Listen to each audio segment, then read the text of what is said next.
जो पुण्यात्मा परमात्मा की वाणी पर, परमात्मा के वचनों पर विश्वास कर लेती हैं, उनको परमेश्वर अपने लोक में ले जाते हैं।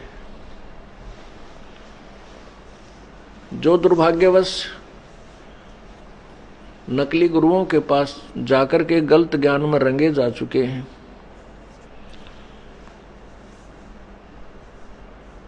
वो नादान प्राणी सत्य को सुनना भी नहीं चाहते,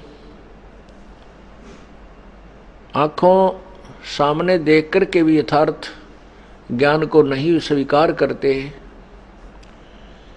वो बहुत कर्महीन प्राणी हैं, उनके पुण्य अधिक नहीं है, पिछले संस्कार ठीक नहीं है।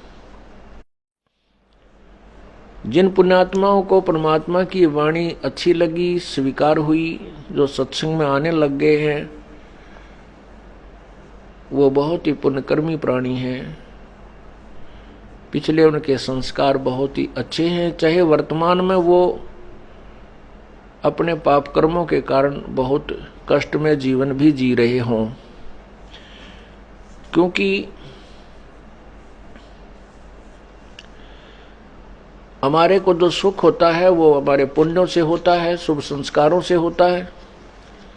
जो हमें कष्ट होता है वो हमारे पिछले पाप कर्मों से होता है। और पाप कर्म जब तक हमारे समाप्त नहीं होंगे, पाप कर्म हमारे नष्ट नहीं होंगे, तो हमारे दुखों का अंत नहीं हो सकता। जैसे किसी के पैर में कांटा लग गया हो,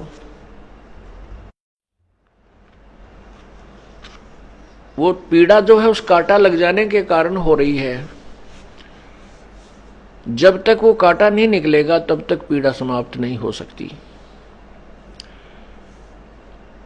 तो बुद्धिमान व्यक्ति, जैसे छोटे बच्चे होते हैं, उनको कांटा लग जाता है, वो बैठ कर रोने लग जाते हैं, चलते नहीं हैं। तो बुद्धिमान व्यक्ति उनको देखता है कि हाँ ये बच्चे के कांटा लग गया, तो उसको उठाता है, गोदी में उठाता है, घर लाता है अपने बच्चे को, फिर उसका कांटा निकलवाता है, निकालता है, फिर वो बच्चा सुखी हो जाता है। कांटे की पीड़ा से वो रो रहा था, कांटा निकल जाने से उसे सुख हुआ। इसी प्रकार हमारे पाप कर्मों रूपी कांटे लगे हुए हैं।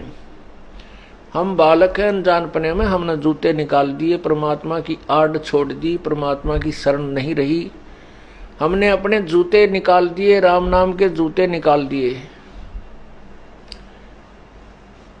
जिस कारण से हमारे को ये पाप कर्मों के कांटे चुभ गए हैं। उनके कारण सभी को पीड़ा हो रही है। संत जो होते हैं उनके पास वो औजार हैं, उपकरण हैं, जिनसे वो कांटे निकाल दिए जाते हैं और वो बच्चे सुखी हो जाते हैं। और फिर उनको राम नाम का जूता पहने रखने की सलाह दी जाती है।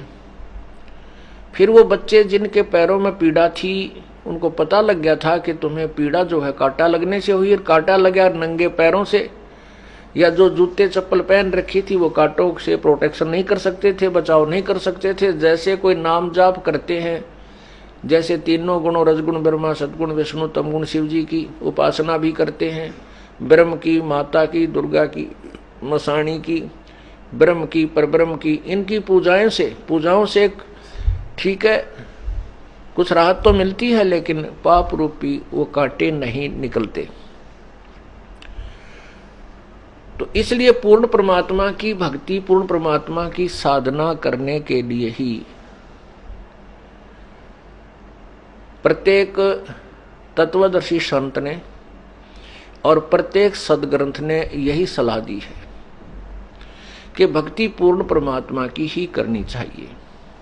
उसी की कृपा से परम शांति और शाश्वत स्थान अर्थात सत्यलोक, सदा रहने वाला वो स्थान जो कभी विनाश में नहीं आता, वो प्राप्त होता है, जिससे वो साधक सदा के लिए सुखी हो जाता है।